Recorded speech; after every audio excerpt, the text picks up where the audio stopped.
Welcome back, my friends, to the D-Rate the Hate podcast. I am your host, Wilk Wilkinson, your blue-collar sage, calming outrage and helping to navigate a world divided by fog and those who would spread that fear, outrage, and grievance. Each week, I'm sharing stories from my path and using the power of conversation and collaboration with my many great guests. Together, we chart a course toward understanding, bridging divides, and fostering a community where wisdom prevails over discord. Friends, it really is about bettering the world one attitude at a time. We did not create the hate, but together we can derate the hate. The only good thing about a bad attitude is we have the ability as individuals to change it. For me, it starts with gratitude and personal accountability. I am so incredibly grateful that you have taken the time to join me for another powerful DTH episode. Please remember to subscribe and share the DTH podcast with your network of friends. If you would like to support the show, check out the Support Us page on the D-Rate the Hate website. With that, my friends, let's get to it. I am thrilled to welcome back today a guest who is both a brilliant thinker and someone that I deeply respect, even though we often disagree. My friend, Jonathan Rauch. Jonathan is a senior fellow in the Governance Studies program at the Brookings Institution and a contributing writer for The Atlantic. He's also an author of several thought-provoking books, including Kindly Inquisitors and Constitution of Knowledge. Some of you might remember when he joined me back in January of 2023 to talk about the Constitution of Knowledge and our shared work with braver angels, bridging divides and fostering healthier conversations in our polarized world. Today, Jonathan is here to discuss his latest book, Cross Purposes, Christianity's Broken Bargain with Democracy. This powerful new work delves into the complex and often fraught relationship between Christianity and democracy in America. Jonathan reflects on his own journey as an atheist, from skepticism to a deeper appreciation for the role of Christianity in fostering a virtuous society, something our founders understood as essential for a thriving democracy. We'll talk about why fear, outrage, and grievance have become so toxic in our political and civic life, how a more Christ-like approach can help heal societal divides, and what it means to reconnect Christianity with its core tenets. Jonathan challenges us to think about the vital role of thick Christianity, faith that provides meaning, virtue, and community in building a stronger, more inclusive democracy. As always, our conversation touches on the work of braver angels, the importance of depolarization, and the need for both secular and religious communities to come together with understanding. So get ready, my friends, for another insightful conversation with my friend, Jonathan Rauch, right here on D-Rate the Hate. Here we go. Jonathan Rauch, thank you so much for joining me again on the D-Rate the Hate podcast, my friend. It is it's so great to see you again, man. Wilk, it is nice to be back and to see your bushy beard. A lot of people talk about this beard lately. I don't know. It's kind of a funny thing, but yeah, it's kind of taken on a life of its own, and yeah, I appreciate the shout out. Does it ever crawl right off your face and go out adventuring? To come back later that night and report back. Well, I think so. I think so. Mostly it gets caught in like the zipper of my sweater or catches stuff when I'm eating, but I wouldn't doubt it a bit if that thing does venture out on its own once in a while.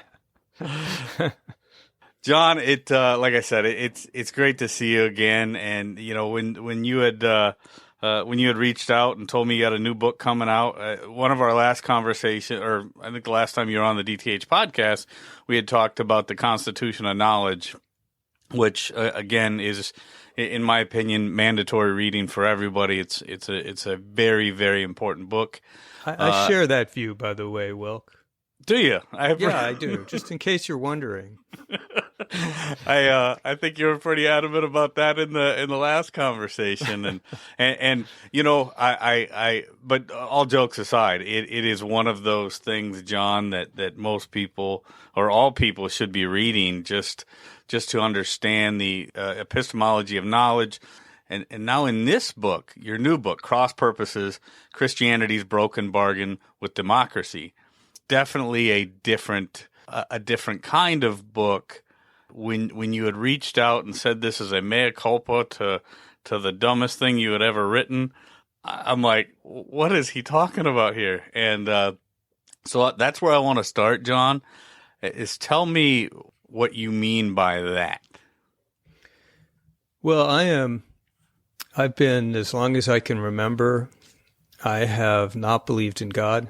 I tried at one point in my early teens. I'm Jewish, though, and I'm gay. And as a result of being an outsider, I guess, I grew up, I should say, with a bad attitude about Christianity. I thought it was basically cruel and hypocritical. I went on a journey, thanks to Christian friends, of understanding that Christianity does not have to be cruel and hypocritical. But even as, in 2003, although I had become respectful of Christianity, I still thought that the country might be better off with less of it. So I wrote an article for The Atlantic celebrating what I called apatheism, a joke about apathy and theism.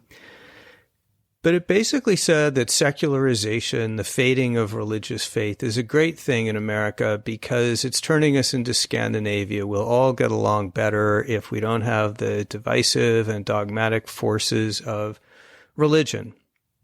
And it was the dumbest thing I ever wrote, because since the early 2000s, over the past 20 years, we have seen a collapse of Christianity in America on a scale never before seen in this country. I can read some figures to you, and they are startling. But just for an example, in 2008, it's not all that long ago. That's 14 years ago.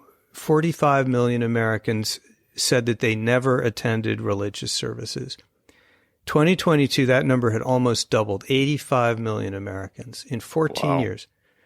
Until 2000, from World War II to 2000, about 70% of Americans said they had a church membership. As of 2020, only 20 years later, that's below half say that they're a member of a church. And you can go on in this vein. And meanwhile, what's happened? The world that I expected, where we'd all be, we'd be less divisive and less polarized and less mean to each other. Has anyone seen any of that? And of course, the answer is absolutely not. Yeah, absolutely not. No. Instead, we've moved toward having pseudo religions, and chief among those is partisan politics. That's People right. define themselves and their identity, and even often, unfortunately, their purpose in life by what party they're in. And of course, you've seen more than your share of that. And that's a bad thing. Politics cannot do the work of religion, of giving us meaning in life, purpose, a foundation for morality. And religion cannot do the work of politics, of trying to sort through disagreements and come to compromise. And the more we mix them, the more confused and divided we get. You're so right there, John. And so many of the things that you touch on there, they are startling. The numbers are absolutely startling. And now I'm not a person, I profess that I am a steadfast Christian conservative. People know that about me because of the work that I've done and the talks that I've given. But I'm not one that is ever on a regular basis or even a semi-regular basis attended church services. But I am one who I read the Bible. I read the Bible to my children. I am somebody who thinks that Christianity is vitally important to humanity. That's part of what I do. One thing that you said there, John, that really the statistics are startling, but the thing that is really scary, and the thing that I've spoke out so much against since I started doing this depolarization work and got into this depolarization space, is the idea that people have made politics their religion, or they made their political ideology part of their core identity. And I think that really brings us to a lot of that, what we see in that toxic polarity, that toxic polarization. But you being an atheist, John, this is what really kind of shocked me when you sent me the book, and I started going through it is, okay, now we've got an atheist talking about the importance of Christianity and how Christianity and how that works in defending democracy, or why it is important, and where it's failing, and again, what this broken bargain is. How did that work for you, John? Where did you come to that realization that there is a relationship here that has become broken, and it has in turn started to cause real problems for us as a nation? Well, I came to that recognition, of course, partly just looking at the facts and figures, which we talked about, but in large part through the mediation of Christian friends, one of whom you're a friend with, and that's Francis Collins. Mm-hmm. But also some folks like David French and Russell Moore and Pete Wehner. I'm sure you've had some of them on your show. But these were people who pointed out to me that the core tenets of Christianity and the core tenets of liberal democracy map onto each other quite well. The core tenets of Christianity, in my book, I talk about three because a lot of Christians agree on them. The first one is don't be afraid. Mm-hmm. We live for the next world, not this one. Don't be in a posture of fear. The second is imitate Jesus, be like Jesus. And the third is to forgive each other. And theologians say, if you're defining Christianity, start just standing on one leg. That's how you do it. Well, in liberal democracy, we have echoes of the same things. Be not afraid translates into rotate power. Accept sometimes that you're going to lose an election. It's not going to be the end of the world. Don't be in a constant posture of fear that somehow the other side will win and destroy you. Have more trust. Mm-hmm, mm-hmm. Second is be like Jesus. Well, that translates into commit yourself to the equal worth and dignity of all people and protect the weakest and the most vulnerable. That's something that liberalism, those are the core tenets. Mm-hmm. And the third is forgive each other. There's a tendency in politics now to say, I'm just going to defeat the other side for good. I just heard someone in MAGA world just say that the other day. We're going to destroy them. We're going to crush them. Well, in America, you can't crush the other side. Half the country is the other side. You're going to have to live with the other side. So forgiveness translates into forbearance. It means, the other side is going to be here whether you like it or not. So that translates into pluralism.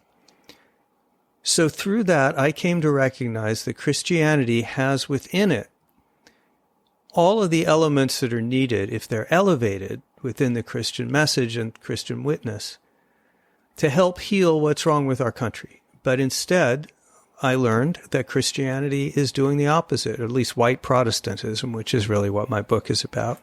Because that's the majority faith in America. It's the founding faith. It's still the defining faith of our culture. It's doing the opposite. It's hunkered down in what I call the church of fear. We're losing our privilege, our position, I should say, in society. They're out to get us. Christianity is dying. The next election will be the last election. We've got to defeat the liberals, and so forth and so on. Very seemingly unchristian attitudes.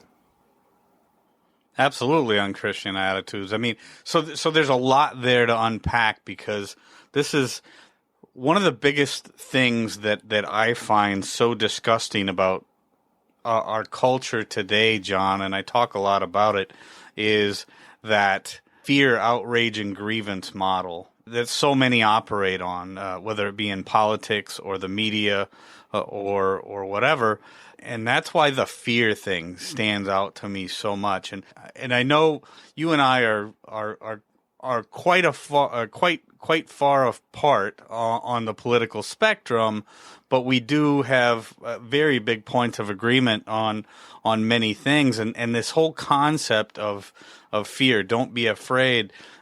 I love the way that you point out the fact that we are supposed to, as Christians, live for the next world and not be so focused on this world, which also ties for me into the concept of forgiveness.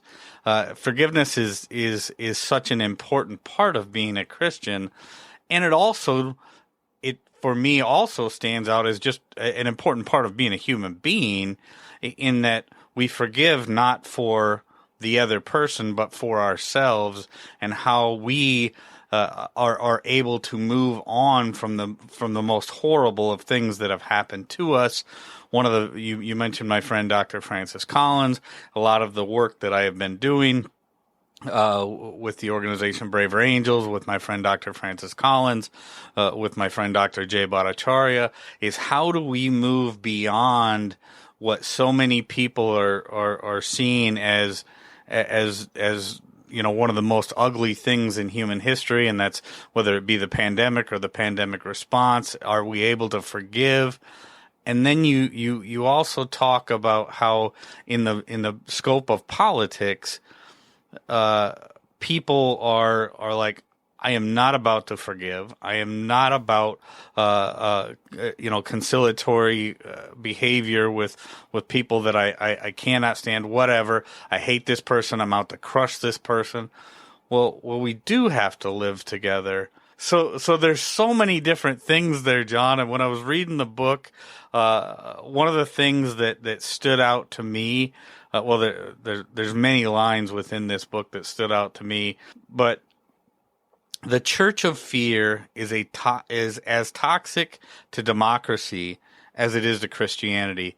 So let's dive a little bit more into that fear part, because, like I said, fear, outrage, and grievance is a model that is used, and it's not specific to any particular party, because both parties and many politicians, if it wasn't for the exacerbation of fear, they wouldn't have a platform to stand on. And it bothers me just about as much as anything out there. So talk a little bit more about that for me, would you, John? Well, biblical scholars say that perhaps the most frequently repeated injunction in the Bible, in both Testaments, is don't be afraid. Mm-hmm. And Christians tell me that the core of their faith is walking through life in an attitude that reflects Jesus' sense of calm and fearlessness. Mm-hmm. I mean, Jesus had the worst imaginable thing happen to him, but you don't hear him railing against the culture and saying everyone be afraid and this is the end. He focused on doing the right thing and on the next world and being kind even to the people who are unkind to him. And it's hard to be kind if you're afraid. And the exploiters, the people you just talked about, the professional outrage artists, the political demagogues, they want you to be afraid, because then you'll support them and you'll vote for them and you'll send them checks. But there's nothing very Christ-like about it. And as I said, the reason I'm a secular small L liberal, I'm an atheist, I'm a homosexual, I'm a Jew, I'm about as far from Christian land as you could possibly be. But what I recognize in Be Not Afraid is the same attitude that we have to have in a liberal democracy. It's, you know what, the next election is not the end of the world. That's right. It just isn't. We've had a lot of elections. We've been through a lot together. We will all be stronger if we approach each other in the civic realm without an attitude of fear and paranoia. And my gosh, if this person wins, if Wilk wins this next election, it's all over for me. The founders understood that attitude is just toxic to democracy, and that's why they worked so hard to set up a system that forces us to compromise with each other and encounter each other. And Christianity can play such a positive role if it chooses to emphasize its own ministry, and that's what's bothering me, and that's why I wrote this book. Christianity isn't sounding very Christian when it comes to our civic realm. Now lots of Christians, we're both involved with Braver Angels. And we know in their personal lives, in their own world, lots of Christians and lots of churches are doing amazing works of grace and charity. I mean, the folks in Asheville after Hurricane Helene say that the churches up there have been heroic. But then, as David French has pointed out, it won't do to say, I may be an asshole on Twitter, but you should see me in the soup kitchen. Christianity doesn't have a double standard, one for your friends and neighbors and family and community, and the other for how you relate to people in politics. It's supposed to be a seamless garment. And so I'm a secular person begging Christians to rediscover and elevate and witness to their own faith tradition. I think that's so incredibly important. I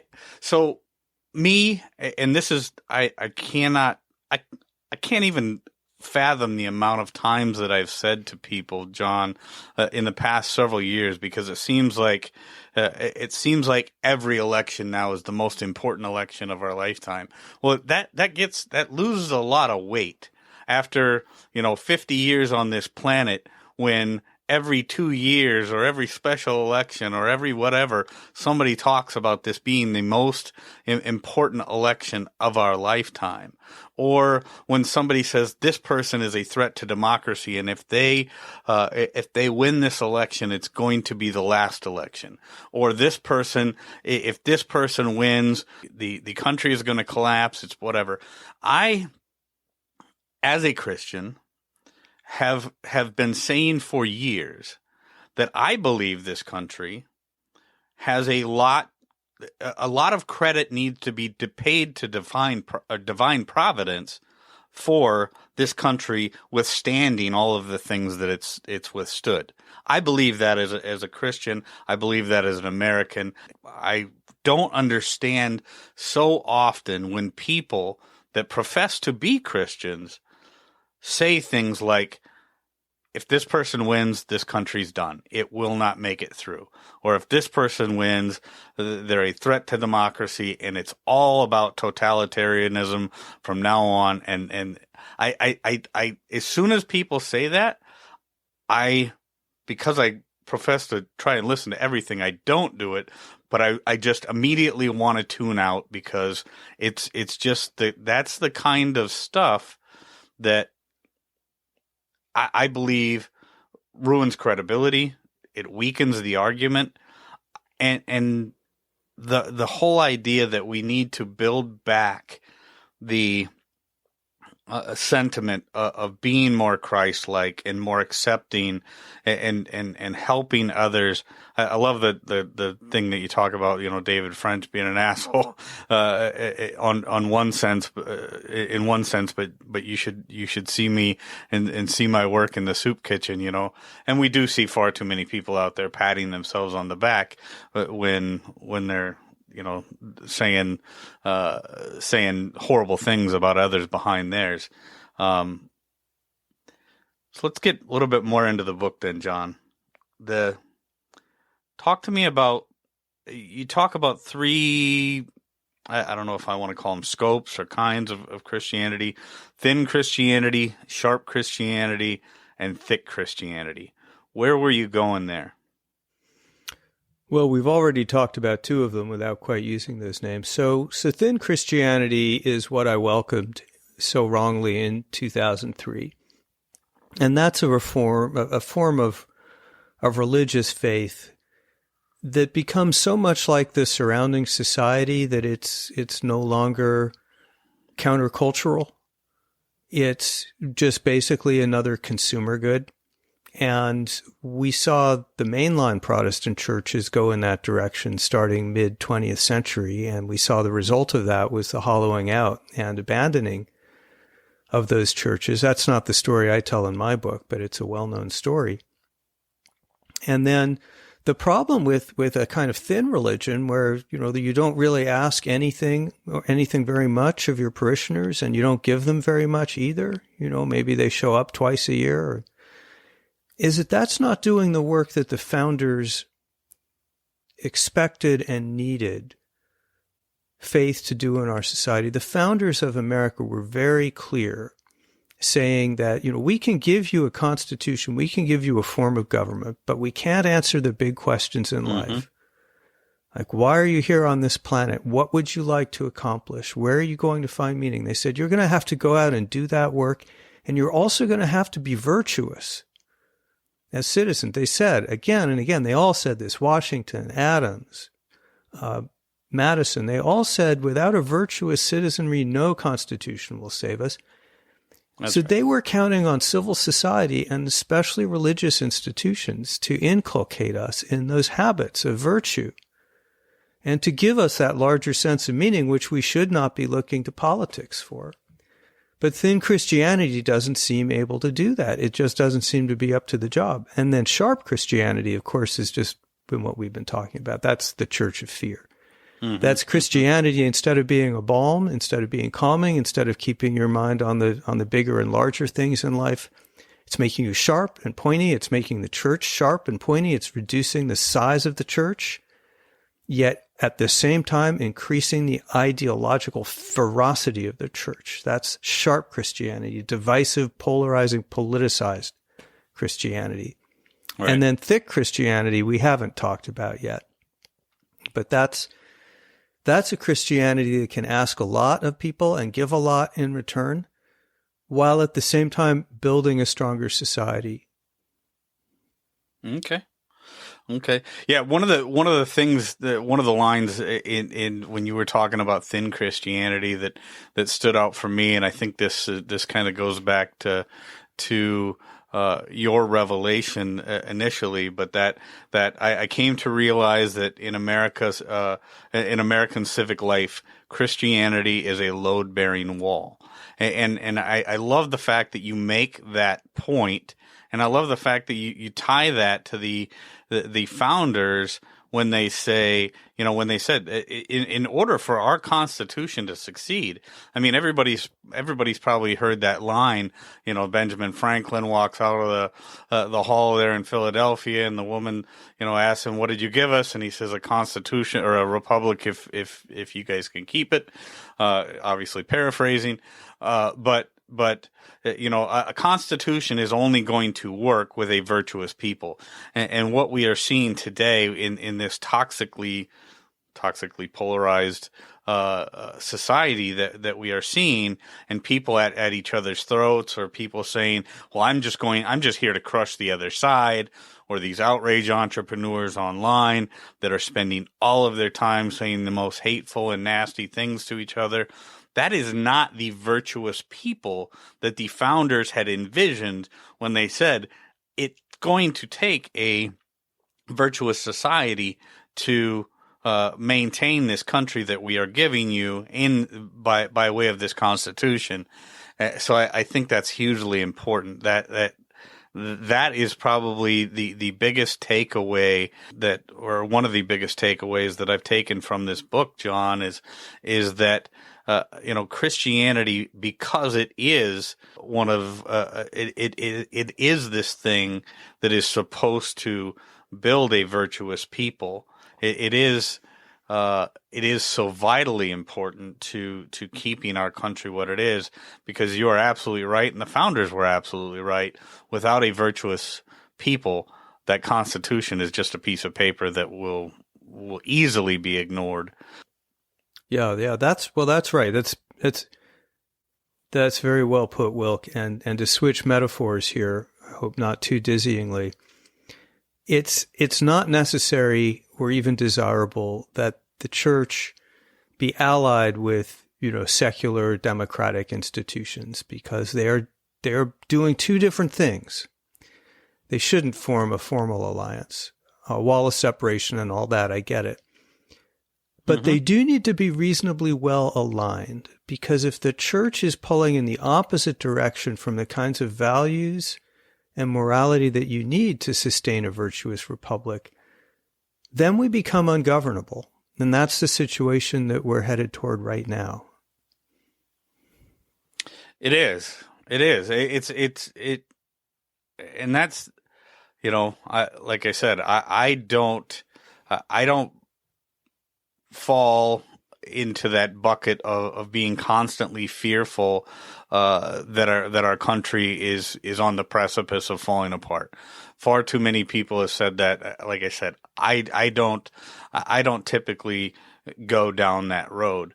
But I do believe, as my friend John Wood Jr. has said plenty of times, polarization is the one problem that ensures all other problems won't be solved. I do believe that without Christianity or at least some strong faith-based system, the Judeo-Christian value system has produced, in my mind, a more virtuous people than almost anything. Well, more than anything I can imagine. But I do believe, and you give plenty of examples in your book and many other people. It's not hard to find people that will counter that and talk about the hypocrisy of this or the judgmentalness or is judgmentalness a word? I don't know, but how so many people are they claim to be a saint on Sundays, but then the rest of the week they're out there in just the ugliest form possible.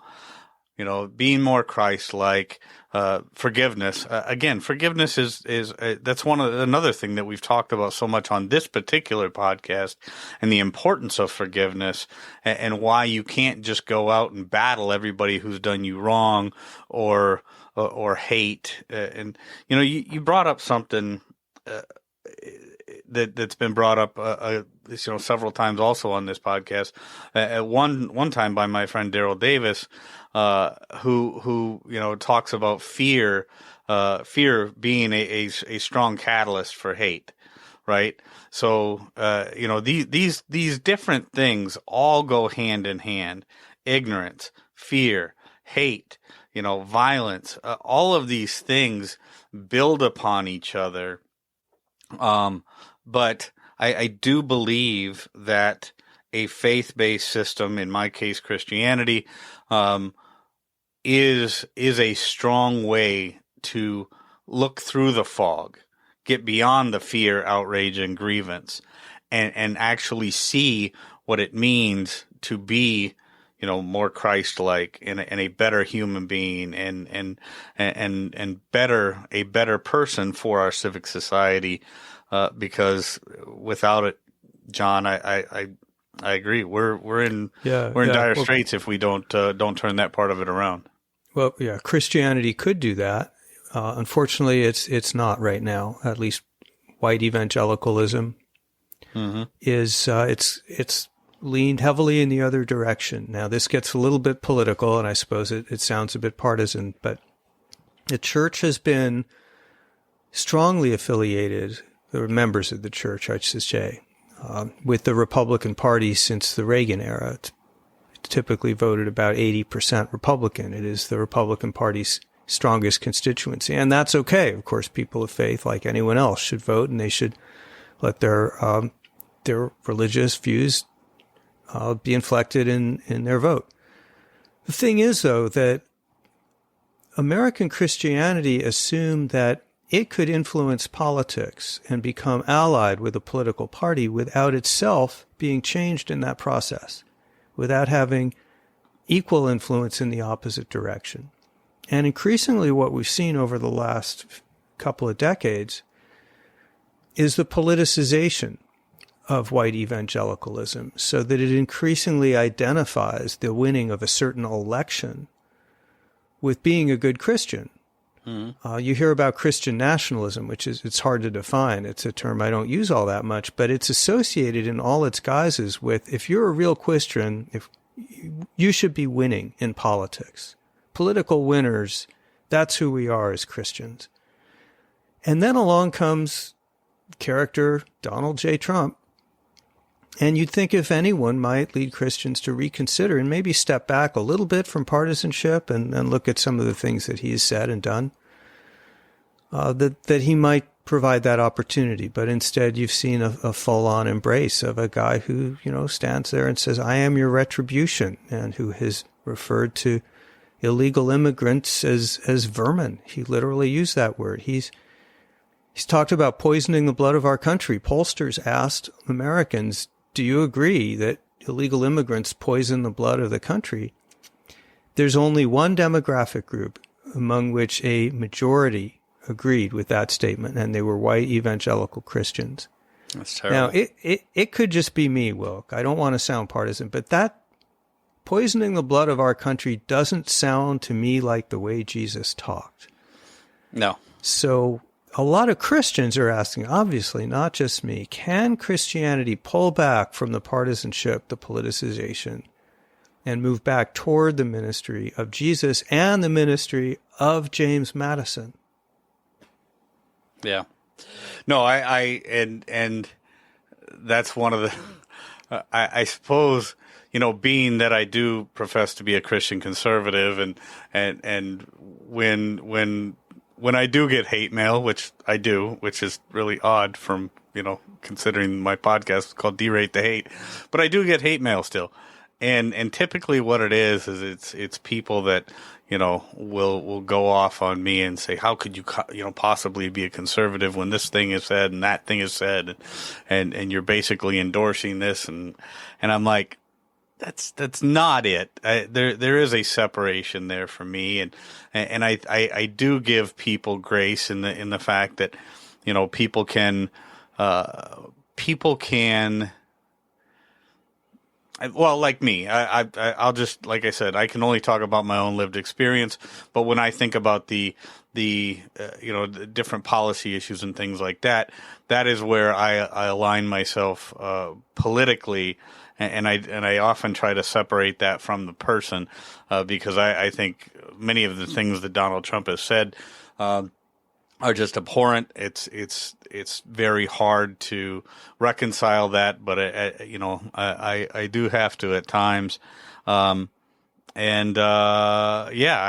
think, John, one of the things when I think about politics, and I just had a piece come out recently in Real Clear Politics talking about my work with Dr. Jay Bhattacharya and Dr. Francis Collins, and how I think that we need to get back to, and whether, some people talk about the, subsidiarity being a typically a Christian, it was based in, I think, Catholic teachings at first, but the concept is that we need to bring back a lot of our political control to the most local of levels, where it basically, if it can be dealt with at the lowest level possible, that's where it's dealt with, and it doesn't go beyond that. I think the church has to be a huge part of that. And I think the fact that the church has decreased in its influence, like you said, in the past couple of decades, so much, and people have turned politics into their religion, specifically in the United States, at the federal level. That whole thing, and then you've got another thing another phrase that I came up with years ago, or quite a while ago, was, there's Trump derangement syndrome on one side, there's Trump messianic syndrome on the other side. Neither one of them, in my opinion, is good. Because in my opinion, those who represent us are far too often not the best of us. I don't think people need to be looking to politics or politicians as their savior. I think they need to, like you said, get back to their religion, but religion has to run parallel and not be combined with the politics. Wilk, you mentioned earlier that you're not a churchgoer, but you are a Christian. What is it about church life that fails to attract you? Does it have anything to do with this secularization or politicization that we're talking about? I think that may play a part in it, but it is certainly not the genesis of it. It's the judgmentalism, if that's a word, was definitely a part of it for me. Because for the longest time, I didn't lead a very Christ-like life. I was a very miserable person. Never found Christianity was going to be the saving grace for what I needed. If that, and I mean, maybe I should have, but I never did.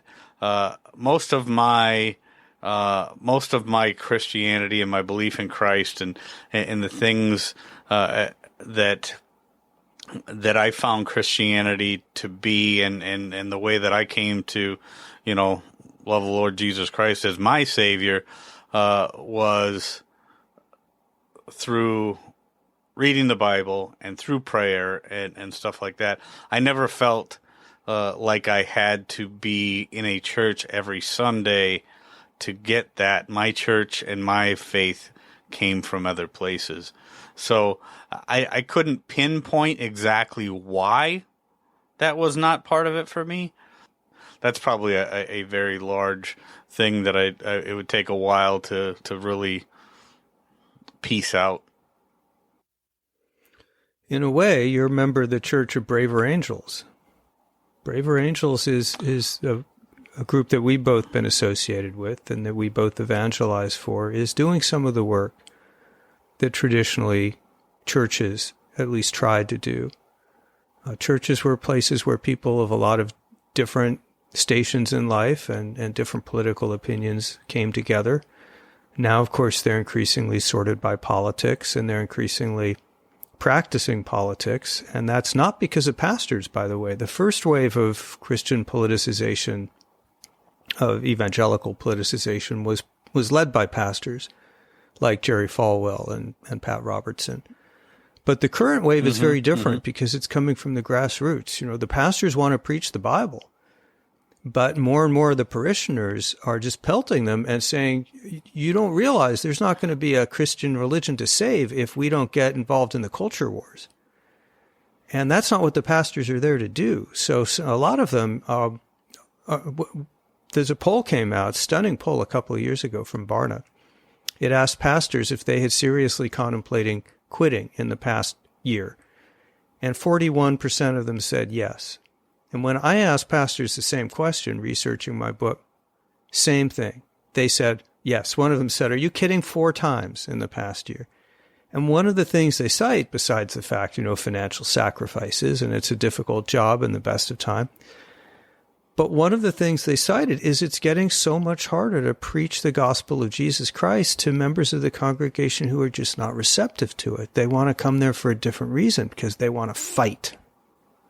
One pastor called it a battlefield mindset. I love bringing that back to Braver Angels, John, because you are right. Braver Angels, obviously, for people who don't know, but most people listening to this will probably know, Braver Angels, the largest grassroots movement out there, working towards depolarization, and the grassroots aspect of that is so incredibly important. And like you said, we do evangelize for that movement, and drawing that parallel to how the parishioners are guiding some of these churches when the pastors are wanting to teach the Bible. I think there's an important parallel to draw there and thing to understand there, in that the Bible is not supposed to change with the idea that so many people today find themselves in this polarized environment. And it's our jobs as leaders within this depolarization movement to show them that fear is not the way. Outrage and grievance is not the way. Just like the pastors and the preachers out there are trying to show their parishioners, fear is not the way. We have to look to our fellow man and understand that we're all human beings with the same wants, needs, desires, and to treat everybody in a going back to what we talked about earlier, John, a Christ-like way, or it is so incredibly important for the future of our country, for the future of humanity, that we need to get back to a mindset that we can't walk through life in fear. We cannot treat other people horribly throughout the week and then pretend on Sunday to be good Christians or good people. And we have to forgive. We have to be able to look at our fellow man and say we are all fallible people. We all make mistakes, and we need to be able to use the power of forgiveness, not only for them, but mostly for ourselves. And we will end up in a much better place. That's so beautifully said. That's so well said. And I guess I would just add as we wrap up here that although my book is certainly addressed to Christians from an outsider's perspective, but hoping to explain why Christianity has it, that in order to help heal our democracy, it doesn't need to become more like secular America. It doesn't need to become more democratic, capital D, or Republican. It just needs to become more like itself. But the other message of my book is aimed at people like me, people who, as I did, either never quite realized or forgot that Christianity is a load-bearing wall in our country, and that every person, including people who are atheists and homosexual and Jewish, as I happen to be, have a stake in the health of Christianity. And by health, I don't just mean the numbers of people in churches. I mean the spiritual health, the mission of Christianity as defined earlier, as defined by Jesus, not as defined by, the political party of choice. And so I also urge people on my side of the divide, we have not always made our culture and our country as welcoming to people of faith as it should be. We're not always as curious and tolerant as we should be. We don't typically include, for example, faith in diversity and inclusion efforts, making sure that people feel comfortable, people of faith in the workplace, and feel comfortable talking about it. A lot of secular people, I think, have been too quick to demand that the law just take no account of religion and not make exceptions for religious people. And I think that's been a mistake. I don't think you need every single baker in the country to be willing to have to be forced to bake every single cake for every single couple, gay or straight. That's just asking too much of religious people. So I think both sides have some work to do, but I guess my overarching message is a plea to Christians to be more like themselves. And that's an absolutely beautiful message, and one that everybody needs to think long and hard about. I love it, John. Fantastic message, fantastic book. Another one that I'm grateful for the book. I'm grateful for you and our friendship, John, and I look forward to a lot more in the future. Jonathan Rauch, tell people where they can find the book Cross Purposes: Christianity's Broken Bargain with Democracy. Well, find bookstores everywhere, and Amazon, Barnes & Noble. The book is published February 4th from Yale University Press. It's an ambitious book, but it's also a short book by design. That was how we decided to do it, and so you can read it on a plane flight. Jonathan Rauch, thank you so much for the time. I greatly appreciate it, and look forward to the more in the future. Friends, if there's anything in this episode that provided exceptional value to you, please make sure to hit that share button. Share it with your friends, share it far and wide. And of course, if you haven't done so already, be sure to subscribe right from our website so you can get the Derate the Hate podcast sent to your email inbox every week. So this is Wilk wrapping up for the week, saying get out there, be kind to one another, be grateful for everything that you've got, and remember, it's up to you to make each and every day the day that you want it to be. If there is something that you would like to share with me, you can catch me on most social media platforms, or you can email me directly, wilk@wilksworld.com. With that, my friends, I am going to back on out of here, and we will catch you next week. Take care.